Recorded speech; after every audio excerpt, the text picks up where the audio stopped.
Hey friends, welcome back to another video. This one we're going to cover 10 more PlayStation 4 fighting games, coming right up. Like all the other videos that we do, the rating is going to be up in this corner so you can see it. That way you know what you're getting into if you're looking to purchase the game. First game we're going to talk about in this video is called Samurai Shodown, and it's made by SNK. The game has a few different modes, one of them being practice, where you can perfect your skills and get trained on different moves. Under the gallery, you can view different artwork and cutscenes from the game, as well as listen to different music from the different stages. Under database, you can actually view your profile, which details your matches, number of wins, losses, your win streaks, and more. The options area for Samurai Shodown has a lot of different things that can be tweaked. A couple different sound levels, number of rounds, round length, the game difficulty, setting it from 1 to 5, and 5 different languages as well for both spoken and subtitles if needed. You can also tweak the controller setup as well if you have a fight stick. There's an online mode here as well if that's of interest to you. However, I hopped on and was promptly handed my Getting to the meat and potatoes of the game, the battle options have some different setups for you that you can enjoy. A simple you versus the CPU, a gauntlet mode where it's you versus everybody, and a survival mode that doesn't end, as well as a time trial option as well. Digging into the story mode, you have your choice of 18 different characters, each of which come with their own weapon. There are 8 other characters that you can get via DLC, but I didn't get into any of that. And you can see that by the little icon in the corner. One aspect of the game that I think could use a little bit of love is the loading times. They take a seriously long time, probably the longest of any of the fighting games that I cover. The art style is beautiful and reminds me a lot of Street Fighter V.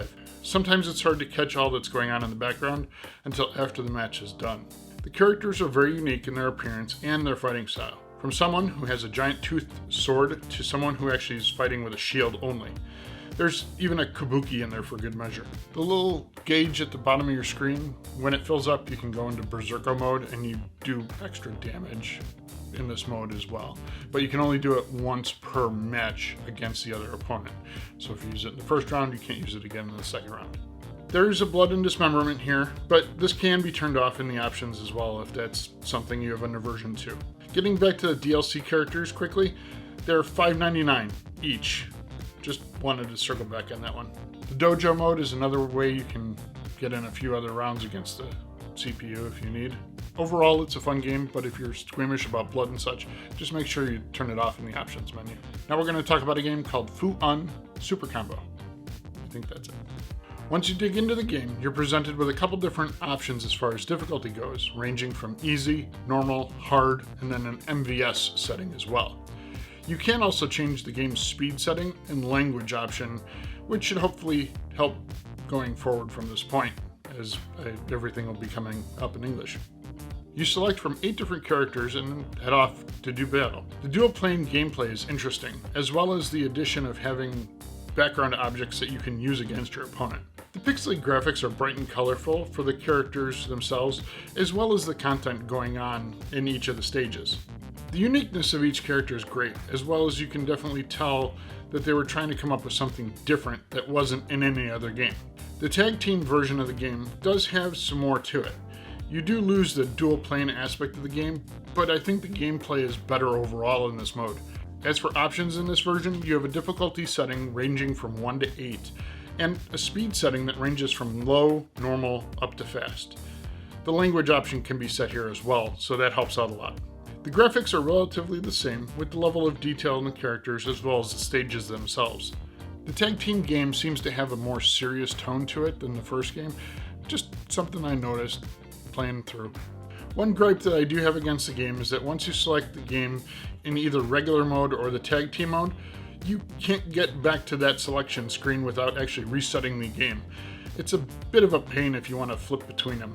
It's an okay fighting game, but I think this was made more for the people that played it on its initial release. Now we're going to talk about a game called ADK Damashi. When you select this game, you're presented with an arcade versus and a practice mode. We're going to hit up the arcade mode to start. Once selected, then you're presented with a difficulty option of easy, normal, hard, and MVS. Then you're given the choice of 8 different characters to select from. It's a single round fight, but you've got multiple stacked health bars going on. Also, as you're fighting your opponent, the audience will actually toss out weapons that can be used against them. It reminds me a bit of the Street Fighter in the fighting style with the characters and graphics, along with what's going on in all the different background stages. Overall, it's an okay fighting game. I just wasn't all that into it. Again, it's one of the 6 that's on the 80K Damashi compilation. It's fun, but it's okay. Next game we're going to talk about is called Jump Force. And this one's interesting. I had such high hopes for this game and feel a bit let down, to be honest. The ideas of combining all these different anime franchises should be phenomenal, but I feel they missed the mark in quite a few areas. Once you fire up the game, they push you through a couple training battles to teach you the overall moves. And there's really not that many moves. There's like 4 moves, if that. Once you get past all the blah blah blah and get to actually do something from the hub area that looks a lot like the areas from the Dragon Ball Xenoverse 1 and 2, you can select offline fights, online fights, and more. I did an offline fight to get a taste for battling, and it was alright. Playing through the game, you only really have 2 buttons that you need to worry about as far as primary attacks go. That's it. Once you get into the general hub area, you actually have to select one of 3 teams. And it's not like you can just select it right off the bat. You actually have to run around to each of the 3 teams and talk to them, and then decide who you're going to go with. Once you do select a team, you get to go through another tutorial covering their special moves. At this point, you can finally start accepting missions, and once you actually get to select a mission or 2, you're presented with some different mission types. You can choose from free, extra, key, or tutorial mission types. The free mission lets you select a difficulty, while the key missions don't present that option. One aspect that they don't really cover in any detail is the minimap. You gotta keep an eye on it to figure out where you need to go next by looking for the exclamation mark. The graphics are an interesting take on the different characters, giving them a more realistic look. The backgrounds look beautiful, as do the special moves when they're executed. Like I said, it reminds me a lot of the Xenoverse games regarding the combat. The downside is that there's very few attacks. You have a light, a heavy, and then your special move. That's it. I might sound like I'm coming off a little bit hard on this game, but I was really hoping that this was going to be a great multi-franchise fighting game, and this isn't it. With 2 attack buttons and a dodge, this isn't not the best. Now we're going to cover a game called Dead or Alive 5, Last Round. Starting with the options menu, we have quite a few options to choose from, as you can see here. The languages you can select are English, French, Italian, German, Spanish, or Japanese. And Japanese or English for the voices as well. So Dead or Alive 5 is a 3-dimensional playing game, meaning you can circle around your opponents. So it's not just left or right, you can actually get around them and do different holds and grapple different ways. The training mode lets you practice specific combos and moves if you need it. Diving into the story mode, it's a lot of watching and just a touch of fighting. The voice work is a bit comical at times, but it's not overly horrible. You can also skip the cutscenes if you want to just get down to the fighting, just want to get through it. One thing I noticed is that as you're playing through it, it just feels really forced, like you're sitting in an uncomfortable chair. Under the fight mode, you have several options to choose from: a 2-player versus mode, an arcade mode, time attack, survival, and team fighting. The team mode lets you select up to 7 characters and you fight against another 7-member team. Seems a little extreme to me on the head count, but it definitely gives you time to get your fight on, that's for sure. The survival mode lets you run it solo or as a tag team, and it lets you select from 8 different difficulty options. You fight through the opponents, and yeah, you do receive a few things after all you work your way through it. Time attack mode is just what it sounds like. Beat the game as quickly as possible. The arcade mode lets you run it through single or as a tag team, which is a cool little option that they put in. You also choose from 8 different difficulty settings as well for this mode. The stages are nicely detailed and varied, and the graphics are done very well. The levels also have destructible walls and floors. Also, one note about the speed of loading time. It's awesome. This helps so much to keep you engaged in the action of the game. On the pause menu during the matches, there is the option that you can go and check out the moves list if you need to check reference of what they can do. The background music throughout the game is done well and has a touch of heavy rock tone to it at times, but it does help the rounds move along. Regarding DLC, I only saw one character in there and it was only $3.99. There's a lot of other DLC though, and it's all basically a fashion show. So if that's something you're into, it's here. Some of the outfits do leave very little to the imagination, so it's something that you should be mindful of. Again, with all Dead or Alive games, it's there all the time. Next is Ultimate Marvel vs. Capcom 3. Heading into the options, it's fairly normal. Controller settings, HUD options, as well as character voices, which you can set to either English or Japanese. Under the gallery, there's quite a bit to get into though. Movies for you that show the endings of the different characters, character bios, artwork, concept art, and a little bit more. There's lots to enjoy if you like perusing that type of material. There is also an online play here as well if you enjoy that. The user I was matched up with probably wasn't as much of a beginner as their moniker said they were, but it's all good. Digging into the offline single player mode, you have arcade, versus, training, and mission modes.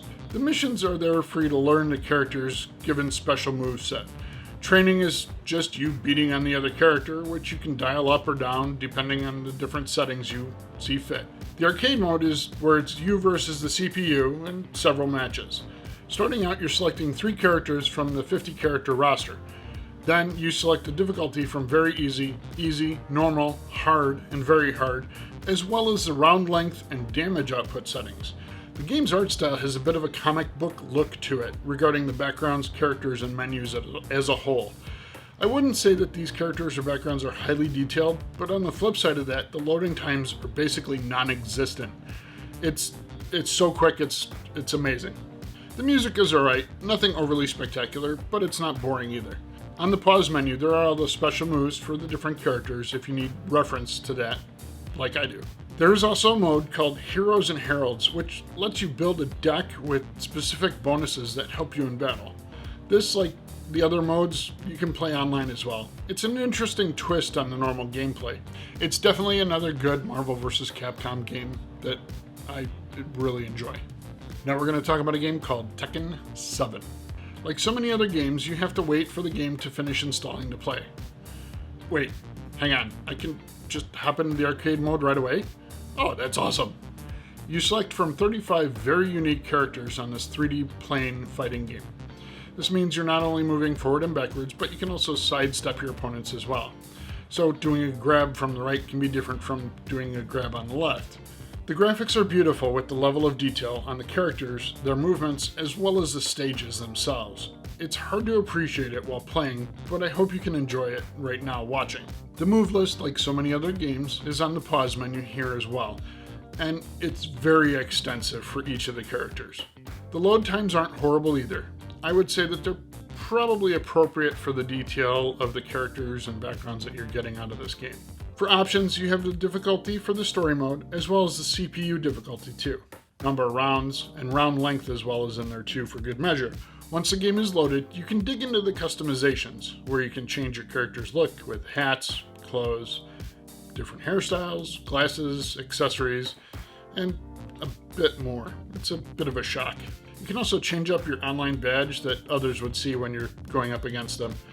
There is a high level of customization that you can have here. The story mode, which is a great addition to the game, details out the history of the franchise and it fills in all the details in a very creative and beautifully cinematic way. It's interesting how they've taken the footage from the older games and inserted it into this game as well. There is gallery content here as well that you can view, not just from Tekken 7, but there's movies and stills from all the previous Tekken games that you can purchase with in-game currency that you receive from winning matches. As for DLC, there's a bit to go through. You can pick up a character anywhere from $4.99 to $7.99, but they also offer a season pass, so that'll reduce the hit on your wallet and you'll get a couple characters all at once. I've said previously, I'm not into purchasing characters as DLC, but there are 14 to go through if it's of interest to you. Overall, it's another great Tekken game, and I would definitely recommend getting this one. Next game on the list we're going to talk about is Dragon Ball FighterZ Z. Dragon Ball FighterZ is a fighting game based off the wildly popular Dragon Ball Z franchise. First and foremost, unless you know Japanese, I suggest you go under the options menu, then sound settings, and change the voices over to English. You might have a little bit more engagement that way. Out of the gate, you start in the game's central hub. They throw some Z capsules at you so you can get your feet wet, and with some luck you get some decent avatars to choose from. Nothing wrong with Goku, but yeah, options are a good thing. Stepping through the tutorial, it brings you right into the story mode, where you get to experience the history of the Dragon Ball Z universe. Once you're into the story mode, the tutorial continues, covering the fighting of the clones, as well as the boards for each of the sections you're on. It's a bit like a board game where you have to move around and fight the clones on the given spaces. For example, here I'm going to fight Tien and Yamcha clones. In the story mode, you're actually gaining experience as you play through, which is unique from the arcade version. The story mode is definitely a good time, but there is a little bit of dialogue that you have to flip through to get into the fighting, but it's fun. There is also a practice mode to work through as well if you need to get in some, practice. You pick your 3 characters and the 3 CPU characters and you get after it. It's just practice, because it's practice mode. After you've had enough story, you can wander about the lobby area again. Another area is the arcade section. Walking in and starting up, you select 3 characters from the 20 available. Then their special powers and colors as well. The game is beautiful and the user interface is intuitive. If you don't want to wander, you can simply hit the L2 button and bring up your destinations and hit the X button to go. The backgrounds of the level are wonderfully detailed along with the characters themselves. It is truly like watching a good Dragon Ball Z fight, but the speed is much more appropriate. The character moves are great, and you would think that having a single button to pull off combos would be super cheap, but it's not, as all the opponent has to do is at the same time hit the same button and it nullifies your combos. Think of it like blocking. The special moves are beautiful, and they're all fairly easy to pull off, so if you're not very technical, this might be a good game to start with. The fighting is definitely fun, and it's really nice to be able to play all the different characters in a good fighting game. The music definitely has a rock touch to it, but in some spots it can get a little poppy, which isn't bad. It's alright, and it helps to keep the game moving along. As for DLC, there's a little bit to go through here. $4.99 a character, or you can get the fighter passes. So each pass is $34, but you also get 8 characters along with that. There's commentator packs as well as stamps and special lobby avatars if you're interested in that. There is plenty to dig into as far as content goes if you're a Dragon Ball Z fan. Of all the different PlayStation 4 Dragon Ball Z games, I would definitely put this at the top of the list. It's very, very fun. Next game up is Nitro Plus Blasters Heroine Infinite Duels. This is another anime side-scrolling fighting game. All the characters here are female as well, just like the SNK Heroines game, which we'll get into in a bit. Heading to the options, you have your normal difficulty ranging from 1 to 8, setting the number of rounds from 1 to 5, and round time as well. You can change the button configuration as well if that is of need, and your sound settings are here as well. Getting into the story mode, you choose from 12 characters. There's 8 duels that you get to go through to wrap up the story mode. It looks like the fights are scripted for each of the characters, as some of them, they have dialogue between the characters before or after the rounds have been completed. The special moves are on the pause menu as well, if you need reference to that. The story mode doesn't really explain a ton. There seems to be a void or an evil that you have to get through fighting 7 other opponents for, but none of them know why they're fighting once you've beaten them. It's a bit bonkers, to be honest. Regarding the levels, the backgrounds are all pretty flat in terms of detail. The character motions and controls are done well, and their movements are solid. The game mechanics are done well, and when you select your character, you also select 2 other partners. They are only used as special blitz moves during combat. There is a blast mode that makes everything go up in flames, and it looks like you do a little bit more damage. There is a secondary story mode as well that unlocks when you finish through the regular story mode. The secondary story mode does go into more of the story mode than the story mode. I don't know why they did it that way. There's a bit of fighting here as well, but not a ton. There is another option for score attack if that's of interest to you here as well. The 2 locked characters can be purchased for $5.99 or $9.99 for both. There are also 2 free color packs, and there's a bikini pack as well for $5.99. if that's of interest. The game is definitely fun if you enjoy anime-style fighting games. Last game on the list that we're going to talk about is called SNK Heroines Tag Team Frenzy. Digging into the options, you've got 5 different languages to select from.